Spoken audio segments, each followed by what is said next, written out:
My daughter is treating my son terribly and I can't understand why. My husband has a 17-year-old daughter Christina and I have a 16-year-old son Jacob. They have never been overly close siblings, but weren't sworn enemies either.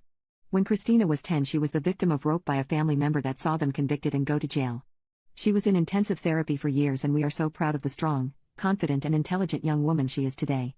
She has always been very private about it.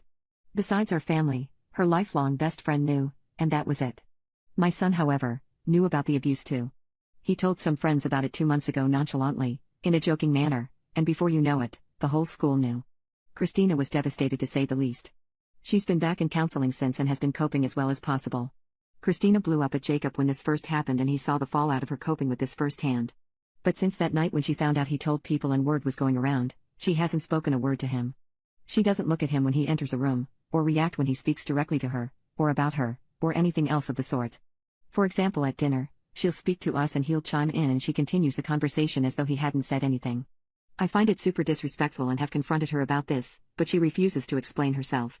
Jacob has tried daily to talk to her and apologized, begged, pleaded and cried and it's always the same. She'll usually crack a book open, look at her phone, put some AirPods in and ignore him completely. I'm at a complete loss. Jacob is on total lockdown, he's lost his phone, video games, any sort of privilege or ability to do things with friends. He essentially goes to school, comes home, does his homework and goes to bed and he knows we are devastated and beyond disappointed. I believe he's sincerely sorry and contrite, he's broken down crying and apologizing to us more times than I can count, but I'm unsure of how to proceed. I believe Christina is treating Jacob unfairly, and will try to push her to forgive Jacob as I believe that is the right thing to do.